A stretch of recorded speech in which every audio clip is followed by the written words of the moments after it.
Through Impact, men's stories of redemption are shared and men's issues are addressed in the name of Jesus as we help men discover grace, one man at a time. And now, here's Impact Ministries founder, Trey Etheridge. Take it away, Trey. All right, Brad Graber, my favorite left-handed guitar player with that intro. That was always fun to listen to. I just love how you say my name, Brad. It's pretty cool. But welcome, another Grace for Man podcast. We just kicked off this podcast again after taking a little time off at the end of the year, and now we have our second episode coming forward with another guest, which is always fun. And Grace for Man is brought to you by Impact Men's Ministries, and we just encourage you to check us out at impactministries.org, impactministries.org. Check us out. Our whole goal and our mission with Impact is to help men overcome and heal wounds from their past or getting them out of a sinful state that they're in now. And we do it without judgment, without condemnation, and just try to help men discover grace, just one man at a time. And hopefully one guy will walk away from this or is driving to work right now listening. Something will click in you, and you'll want to dive a little deeper. You can check us out, send us an email, go to our website, check out our Brotherhood support page, and we want to walk arm in arm with you, no matter whether you're living in Ohio, Alaska, or right here in Florida where we're broadcasting from our studios on the Indian River in US 1 in Melbourne. Our guest today is a special friend. He's been in my life for 3 years? 3 years. 3 years now, correct. And he's got an amazing story of healing and redemption that has turned into a ministry. And I just think it's really important that his story's told because you can put statistics on the board all day of men that do porn or men that are addicts or sex addicts or men that are alcoholics or on drugs or men that are going bankrupt or, there's all kind of stats for our troubles that we have based on our decisions in our life. But sometimes there's troubles that we have that aren't our fault. And that's my friend Jonathan's story today. Jonathan, welcome, and Thank you. So glad you are here. I'll do the setup because I just think it's a dramatic story, and if someone might have heard this story before, if you listened to some of our earlier podcasts when we were audio only, I gave this story just from my observances, and I'm not sure I even mentioned your name. You sure did. I did? I Yep. can't remember. It's been so long ago. But Jonathan came into my life about a year after we got involved in a mentoring project with the local rescue mission, the Christ is the Answer Rescue Mission in Melbourne, Florida. Now, the mission, it's a working mission. It's been around for 50 years. The Ellisons founded it. Christ is the Answer is the name of it. The acronym is CITA, C-I-T-A. And there's magical things that happen there. There's also some heartbreak that, we get heartbroken a lot by guys that come in and rehab and then, fall back off the wagon and move up and aren't real successful in society. But the whole purpose of the mission is to transition people in and give it to them through the hope and the lens of grace through Christ. And so we have this mentoring group, about 12 guys, and one day you show up. So I did, and I was quiet. And you were unlike a lot of the guys that go through the mission. You didn't come into the mission because of a alcohol addiction or something like that. Tell me why you came to the mission. I was heartbroken. I lost everything financially. No place to go to. Became homeless for 2 days, walking around Wickham Park, and decided, talking to people, they said, you need to go to see the rescue mission. You need to get your life back in order. So, you're talking about you lost everything. Just some bad decisions with money or career choices? What was... Oh, it's both. Money and career choices. I just went through money like there was a hole in my wallet. Yeah. Well, and that's not uncommon at all because, money issues and the lack of, based on my decisions, were one of the reasons I slipped into my darkness, and one of the key reasons, because I didn't really have a drug or addiction, a problem, but the money thing and the mismanagement of it and the lack of a better word, me trying to hide it from the world, put me into a box that I could have been in the same position you were in. So you come into this rescue mission. Why did you choose a Christian-based rescue mission? A good friend of mine mentioned it to me, and they drove me up to Cedar, and he says, you need to find yourself, inhale yourself, and at that time, Cedar was the only available place around in Brevard County to help men out. And I was with Cedar for over 2 years. Yeah. So it's an interesting piece because you go to the Christ is the Answer rescue mission, and you aren't a Christian. You were actually one of the chosen and part of Israel. You were Jewish. Yes, I was. Or you still are Jewish, I would say, because that's your bloodline. But you didn't have a revelation of Christ at the time or anything like that, did you? I had no clue of understanding the New Testament and the whole 9 yards. Wow. Okay. Well, so typically when you go to the rescue mission, you're there for a while to get acclimated, and then we have this mentoring group that there's 10 or 12 men that the mission directors just kind of decided, I think this guy wants to know a little more. He wants to go a little deeper, and you were one of those guys because you showed up one night and there you were. Were you intrigued by what we were doing there with Impact, or what? It was quite different, unique. It took me a while to understand the whole concept. Yeah, well, it just turned out to be a huge blessing because as we got to know Jonathan more and more, we started learning things about him. And this is where I believe the rubber meets the road with his story. Just a little background before we really get into it. You grew up in the Northeast. From Boston. From Boston, the Boston area. Brothers and sisters, how many did you have? I'm the youngest out of 6. Youngest out of 6. Mom and dad were Jewish. Were they Yeah. practicing Jews, or? My mom was. Your mom was. All right, gotcha. So you had exposure to the Jewish traditions in life, whether around the holidays or gatherings and family and things like that. Yes, I have. Gotcha. All right. So you come in, this Christian thing, you probably heard about it before, but it just wasn't ringing true. But you showed up in our meeting for some reason, and I like to think it's God that was winking at you. But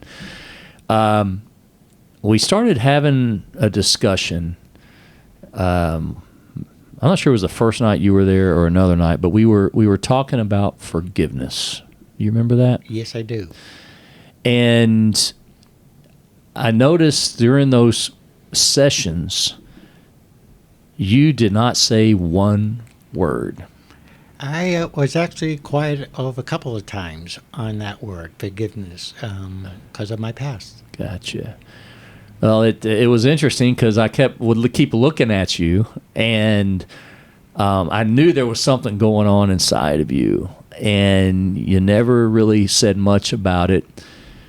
But one night, something spurred you to come to me and just say, I get what you're talking about, but what was your but? You can't forget. I'm going to let you tell it.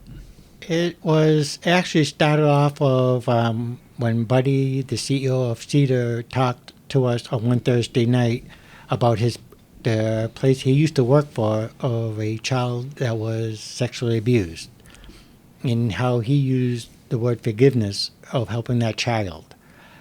A week after that, they recommended me to go into a trades group on Tuesday night, and he was talking about the forgiveness. I had the hardest time of that hurdle, because what Buddy was talking about of that one child, that was not the child that Buddy was talking to.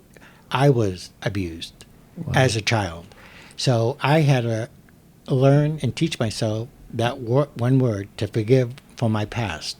Forgive the person that abused me sexually, mentally, and physically. The hard part was I held it in for many years, close to 40 years, of not letting anyone know what happened. And it took me a while to confront Trey and the other guys there. You came to me that night and you said, I know this forgiveness, and I'm paraphrasing, is basically a cornerstone of Christianity, but there's no way I can forgive what happened to me growing up in Boston. Whatever you feel comfortable sharing, this is an important topic for men especially, not in men and women, but for men especially, because I was talking about statistics before, and 1 in 6 men, if I'm not mistaken, that is correct, experienced a sexual molestation issue or something while they're growing up, and that was you. And yes. What was more horrific about your story was when you told me there's somebody I can never forgive, and then you finally said it was my dad. And I believe we did that outside. We went outside after, right? Tell me about your dad real quick. Hardworking guy? What? Hardworking, 2 jobs, workaholic. Always kept busy. Yeah, I guess. Yeah. Overall, he was a good dad. Yeah. To us, but he had a dark side. Wow. And most molesters, pedophiles, do have a dark side in their life. Just like I said, I want you to go as deep as you want to go, because this is what Impact's all about. It's James 5:16. And confessing sins is one thing, but confessing what's haunting us is another, and that's a hard thing to do. But the fact that you went 40-something years without telling anybody and holding it in, that is a burden that you've been carrying forever, and we're going to get into that in a minute. But basically, about how old were you when this was going on? I was a teenager. Gotcha. We'll leave it at, yeah. All right. So we'll just say in your early teen years or something like that. And one thing that you spoke about when we were together on a panel talking about this, you were going through this for a prolonged period of time. Just the agony of you wanting to go home or not wanting to go home, and those things you're worried about. And how this affected you mentally. And this is one of the things that anyone has experienced, or is a man that's one of those 6. And your story inspired me to tell about 300 people at one time that I was one of those 6 as well. And I've got a story for you in a minute about someone that came to me after that's going to blow your mind. But how did it affect your overall being as a teenager in high school and your everyday life? What give us that. The aggression, the anger, outburst, getting into trouble in high school, junior high, attitude through things, lying. I actually ended up doing, when I was in junior high and high school, doing drugs just to offset the pain. When I was 18, started drinking, hiding it. So it has a lot of effect on someone that has gone through, and there's others, but mainly the depression you go through. You're hiding something, but you're also hiding your feelings so no one else can recognize it. That's what. Let me ask you about that, because we've got a friend, and I think you came to this conference. His name's John Lynch, and he talks about this in his book On My Worst Day, and he suffered kind of what we've suffered a little bit, and his was a pretty dramatic story. Mine's not as dramatic, but did you feel shame inside, like you did something wrong, or what? Yeah, you what went through your mind? You do feel shame because a part of your body's been hurt, and you always want to find out why. But unfortunately, I never knew that why. But you do feel shame, and if you don't get involved, means something's going to else happen. And that was always in the back of my mind, and I tried to avoid that, but there's days you couldn't. There's days that things happen. You told me one time, and I just kind of want you to expound on this a little bit, that you went through life and you were wondering if you saw friends or neighborhood kids, and you wondered, I wonder if the same thing happens to them at their house. You remember telling me that? What? I assumed this was a normal thing. Back in the 70s, 80s, and early 90s, there was no information for young boys, teenagers growing up to become men on that type. So a lot of my research was finding out. But yeah, I thought my neighbors, friends were in the same boat. But that was the only way I was thinking. I was, is this normal? Right. Guess what? It's not normal. Oh gosh. My heart breaks for you. And that night you came up after the impact mentoring class and just said, I can't forgive my dad, and here's why. I was speechless. I mean, I think you looked at me and I'm going, I don't even know how I reacted. But you're not the only one. No, it's tough to swallow when you're talking to other people saying, hey, I was molested as a teenager. Everyone looks at you as weird.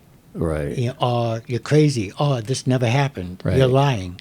And you have to have them understand what happened. Gotcha.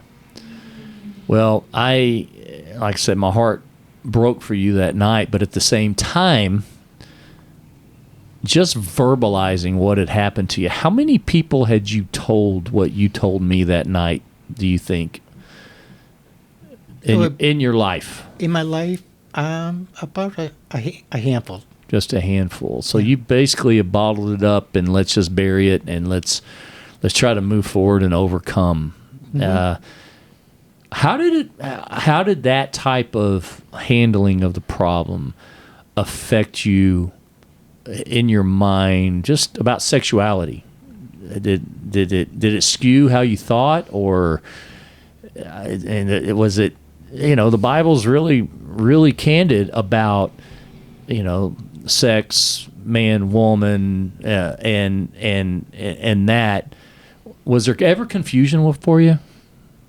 Yes. Yeah. Because you lost your childhood. You lost it all, and that you don't know the birds and the bees. You don't know what to do. You just, the bottom line is you lose it, and you have to figure things out in life. Right. Wow. Well, you finished high school. Went to college? Yes, I did. Where did you go? Springfield Technical College. Gotcha. Yeah, you are a techie, and that's for sure. I've gotten to know. Well, that and all of that ended when you left high school, pretty much. Yep. Okay. So now we fast forward that you're at the rescue mission. You've just opened up to me and confessed what was on your heart.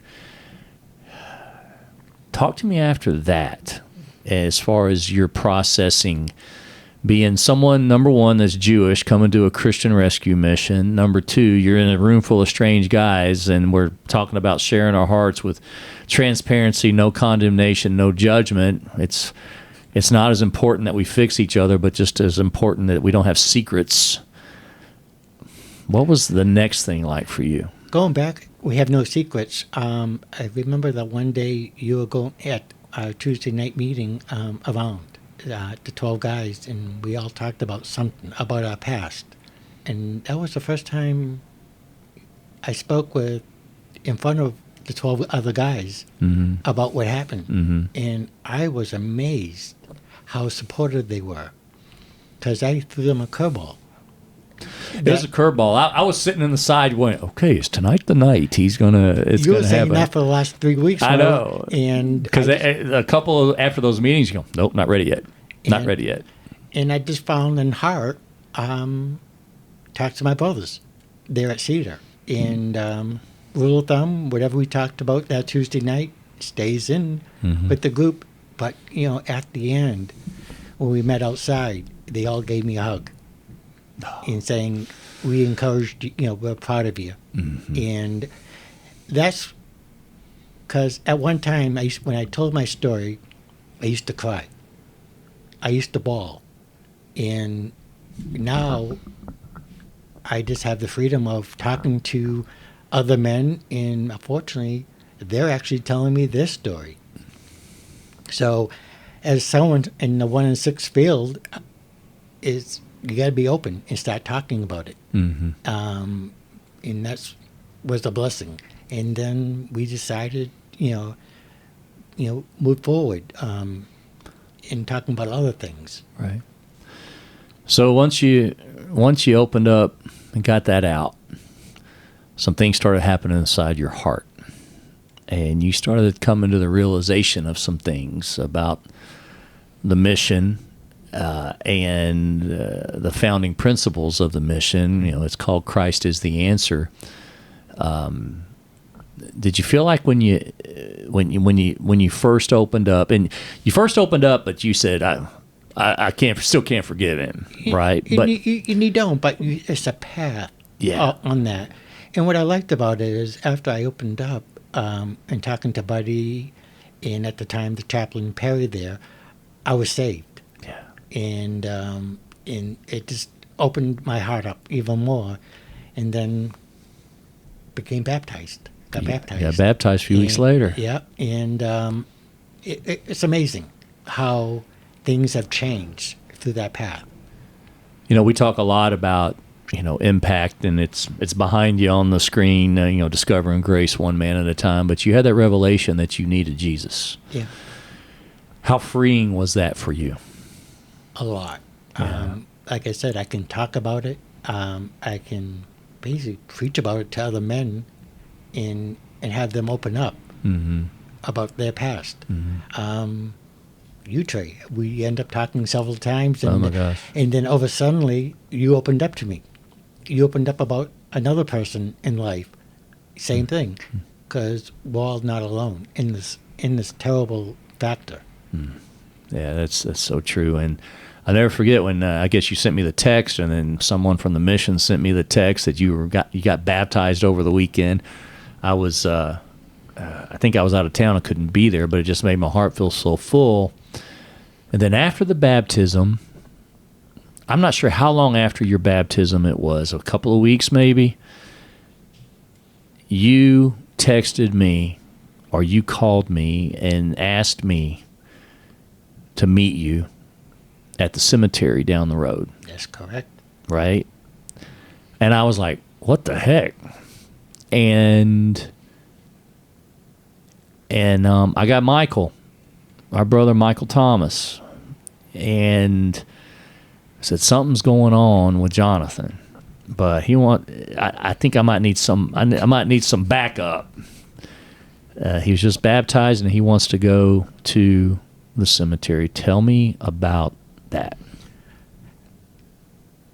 After listening to Buddy and the guys at Beacon, it was time to go up to apologize to my mom and to basically work on the forgiveness process of forgiving my father. I went up there with a script and didn't have to read the script. It just came to me spiritually what to say to him and to apologize to my mom or what happened in the past when she didn't know anything about it. Wow. My recollection of the day as we walked up, and you kind of let me know, look, Jesus has forgiven me for everything, and it's because of that forgiveness and what he did that I just feel like it's in me that I need to put this behind me. So we walked up to the mausoleum and there was your mom and dad's boxes with the Star of David on them, and you gave the most heartfelt speech that still brings me to tears when I think about it. But your talk to your mom wasn't what I expected. As you said, Mom, I know what I'm about to say is shocking, but I'm now a Christian. Yeah, exactly. I think she'd be flipping over in the grave. But yeah. And then you went into your dad, just saying, I don't know why you did these things to me, but they've haunted me forever. And because of Christ forgiving me, I just feel like I got to let this go. And that was the moment you just let it go. You just let it go. And I just think it's so inspiring, man. What were your feelings when you were doing that and having that interaction? And you had Michael and I with our hands on your shoulders and praying with you, but tell me about that freeing that just verbalizing that forgiveness to out loud meant. The weight was lifted. Some peace in my soul, in my heart. The release of what I've been holding in for many years. And it just was warming feeling. Right. And I still look at that picture you took while we're walking up that path. Yeah. And it's just a reminder that we don't walk this alone, this path. There's always someone behind us, someone above us, watching over us. Man, it was so inspiring. Probably one of the deepest spiritual moments that I've experienced in a long time, of seeing you. You're kind of a standoffish way, then changing over the course of time and letting the Holy Spirit just work inside of you to bring you to that point. And you did that, and it was special to be there for that. And it was just something you needed to do verbally, and I respect that. It's one thing to do it in your mind, but it's one thing to do it in front of others and it coming out of your mouth. That's a huge thing, isn't it? It is, and that's why, having the brothers behind you to support you. Yeah. And that's been a blessing through this whole journey I've been going through. Oh. With your support, Michael's, Jeremy, the whole family. So after that day, you told your dad you forgave him. The weight was lifted a little bit more, and you started understanding your mind was being renewed, as Paul so eloquently writes. But you weren't done yet. Some things started happening in your life, and you were starting to be inspired by some things. This 1 in 6 number of men that have been sexually abused at some point in their youth really stuck with you, and the Lord really moved in your heart and started creating a desire to do something about it. Yeah. So talk to me. Myself and the co-founder, the other co-founder, Jeff Petrie, it should be about 2 years, we decided to put together a mission called We Are Survivors, You're Not Alone. So through my research and dedication to this path, I found the 1 in 6 men is a true subject matter, never been discussed in the forum of social media for a long time. So I started researching it, writing articles, publishing my own articles through different websites and social media platforms, and outreaching other people that have gone through the same scenario. Yes, so it took hold. We met together many times as you two were trying to get what this looks like figured out and on paper, and trying to get a vision. You got your logo set up. You set up a website, Facebook, started sending out newsletters and writing articles that are being read through Facebook, LinkedIn, and these other platforms by people all over the world. And the Lord used something horrific that he didn't cause, but he used something in your life to make a difference in others. And that's what's so inspiring to me with We Are Survivors. And I know what's the response been so far as you've been trying to come alongside sexual abuse survivors or people that are trying to move on in their life and get that past them? It's a struggle. I was told my stories are very hard to understand. But I said, this is the truth. When I'm writing an article or something for social media, if I'm walking or driving, something will come across my mind saying, we need to discuss this through the platform. I will go home, sit down on my laptop, and start writing something out of the blue. You wrote an article last year on forgiveness using myself, and that has inspired me to go further. That article was published. Great response. Over 5,000 people read that one article that you put together for me. Fantastic. It's just the idea is it's an awareness to educate people out there. If you're a CEO of a company or a mechanic, it's just to educate them on our awareness to help and provide the information too. Gotcha.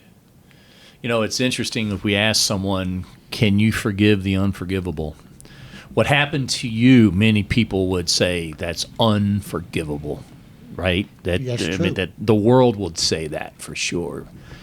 And the thing about forgiveness is if you can't explore that, to forgive something that's happened to you, if you can't go there, you're kind of trapped, aren't you? Yes. Tell me about what that's about in your heart. I still realize forgiving what happened in my past is a long journey. Still learning on that forgiveness. I have tried my best to do that, to forgive my father, what happened, forgive other people who hurt me throughout my life, but it's a journey. It takes time, but one step at a time. And in my process of healing since the 3 years ago is getting better of that forgiveness. I look at it, it doesn't happen overnight. It takes us time.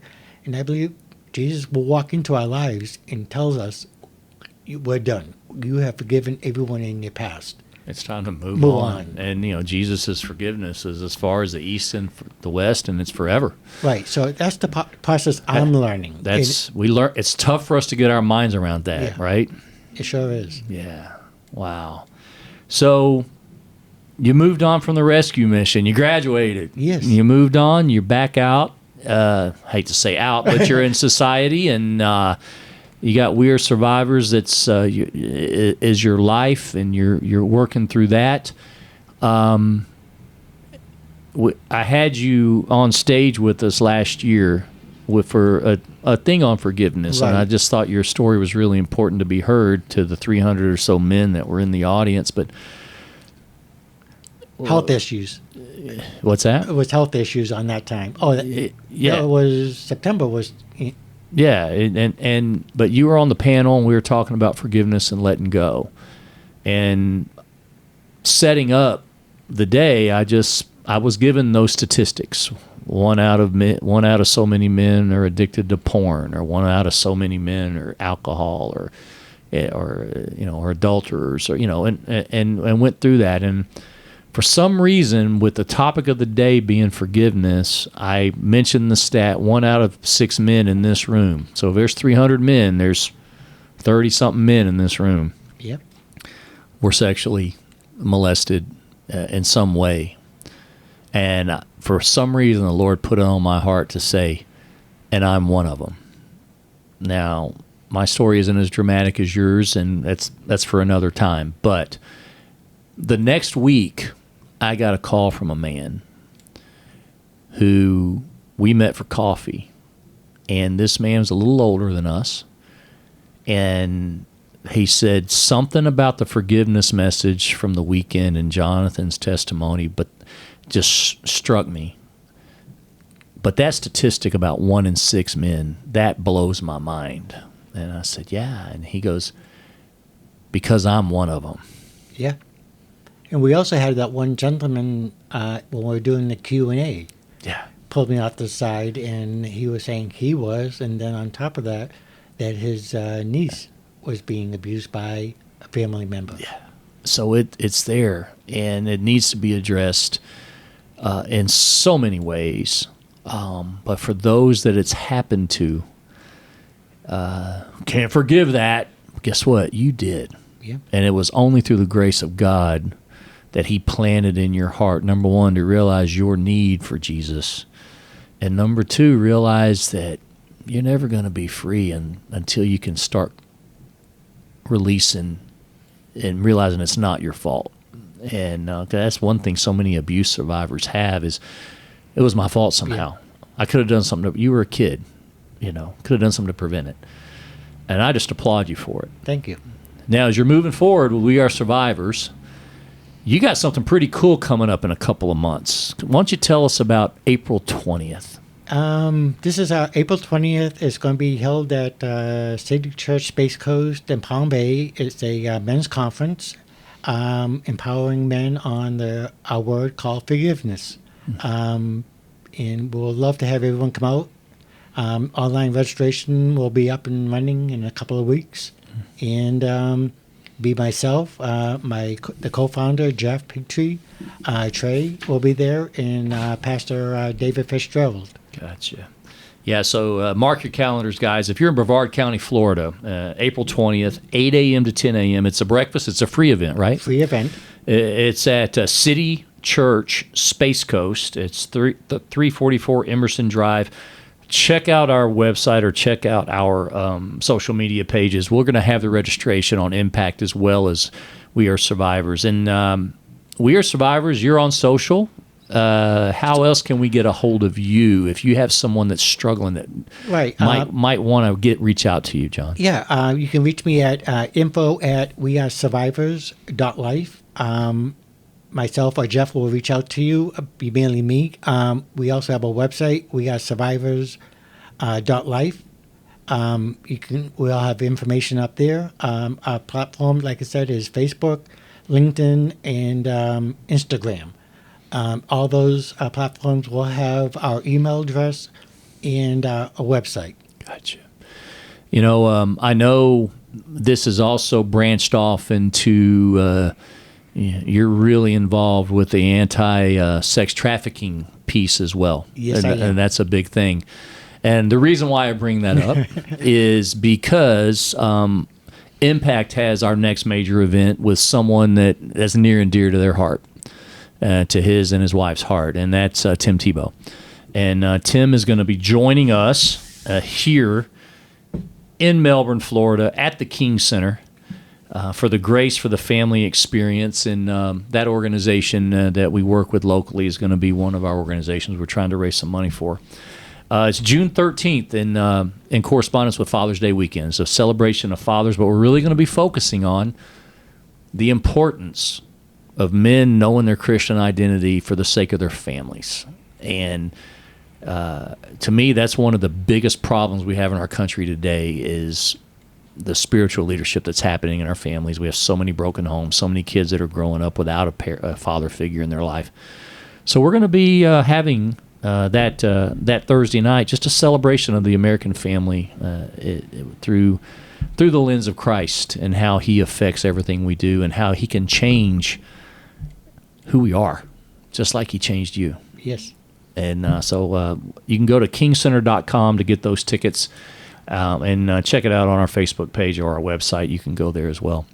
The other piece is we just encourage you to follow our website. Go to if you hover on the cover page, you'll see a page called the Brotherhood Support Network. And if this is something that's something in your world that in your life or in your past that's haunting you still, our topic today, you can click on that and send us a note. And we'll get Jonathan in touch with you real quick, or another brother that might be close to where you're living, whether you're in California or Florida, just to help walk alongside of you, whether it's what we talked about today or it's addiction issues or whatever. We want to help you overcome that thorn that's in your side through the grace of God, because As Jesus said to Paul, my grace is sufficient for you, and I am strongest when you are at your weakest. And I firmly believe Jesus was at his strongest when you were in a weak point. He sure was. So, any closing thoughts before we go? Take care of yourselves, men. Talk to someone. Amen. You're not alone. If you need someone to talk, shoot me an email. I'll gladly guide you to the right support group that you can sit down and talk to. Amen. Well, buddy, it's awesome to be on this journey with Thank you. And with We Are Survivors, and we encourage you to check them out on their platforms. He's got a LinkedIn platform too, right? Yes, I do. So that's a great place. He's getting a lot of traction with his message. So a couple other things going on coming up soon. And you can check out our website for our events. Click on events, and if you have a need and you want Impact to come to your church, walk alongside you, or if you want one of our guys to come up and give you some testimony to help encourage your man, just click on the events page and scroll down. You'll see that information to set that up and give us the information we need to move forward with that. So with that said, Tim Tebow, June 13th. April 20th is the We Are Survivors men's conference in Palm Bay, Florida. All those things will be up on our site. You can check those out. Jonathan, my friend, it's awesome that you shared your story. It means something to another man that's listening right now. Thank you so much. We can rest assured in that. So praise God for his grace that he gives to us and washes over us every day, so we can walk more upright, more Christ-like every day as we mature in our spirit and understanding who we are and who God says we are as his men. So until then, I'm Trey, and we appreciate you tuning in to the Grace for Man podcast. We'll catch you next time.